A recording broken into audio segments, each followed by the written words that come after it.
Hello, my name is Chase Martin, and today I'll be doing an oral presentation regarding the early life, career, and late life of Tennessee Williams. This oral presentation is for Professor Vadney for Drama Productions, CRN 31563. Early family life. Tennessee Williams was born Thomas Lanier Williams III and was born on March 26, 1911, in Columbus, Mississippi. Williams was a very frail child from a sickness that left him home-ridden most of his childhood. He had a very complicated relationship with his father, Cornelius Williams, who was an alcoholic, and he also worked as a shoe salesman. His father was abusive, and his mother nurtured him, even when she was forced to stay in the marriage. Tennessee Williams had a lot of influences upon his work. One of the biggest was his early familial struggles.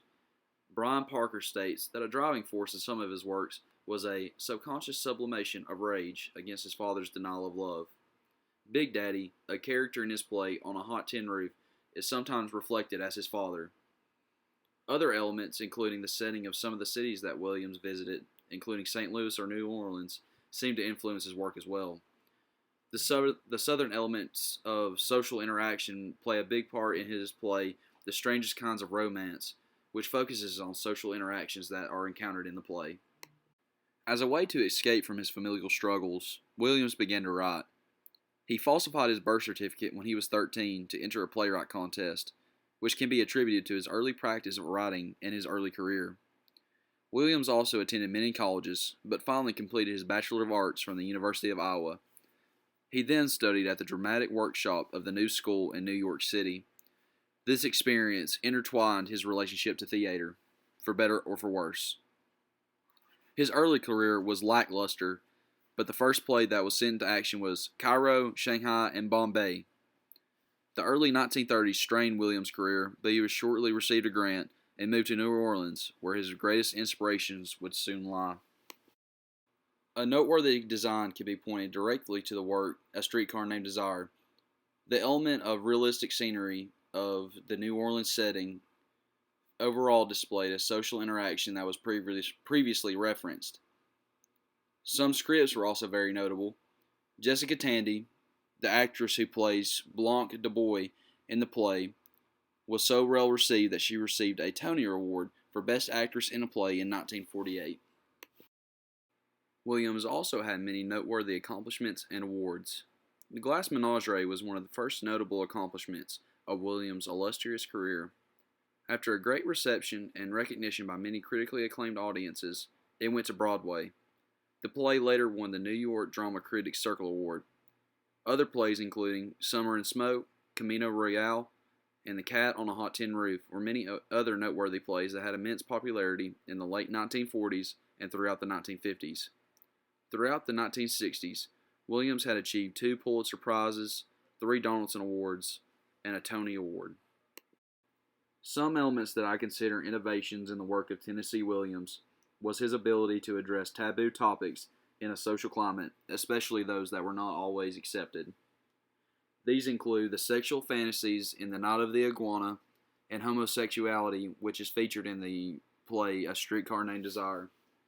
These ideas were further influenced, and his visions were accepted in the future by communities too. The ideas that are represented in A Streetcar Named Desire were further produced by a Cuban theater named the Patronato de Teatro. The goal was of the development of the international theater and the success not only in box offices, but in intellectual circles too around the world.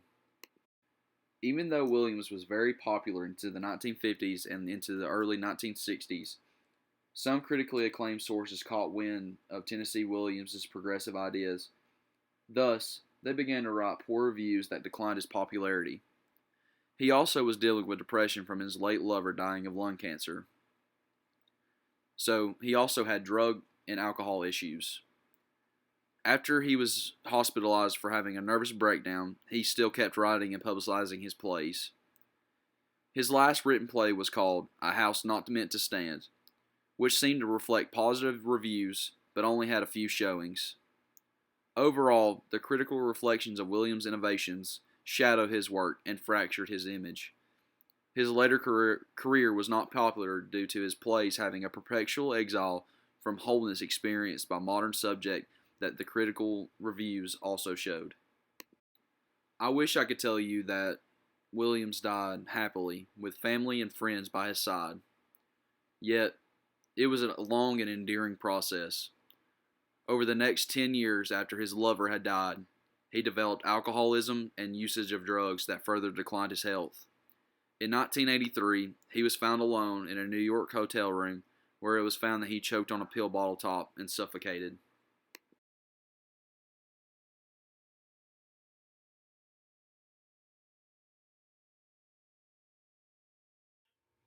Overall, Tennessee Williams had a huge impact upon drama production.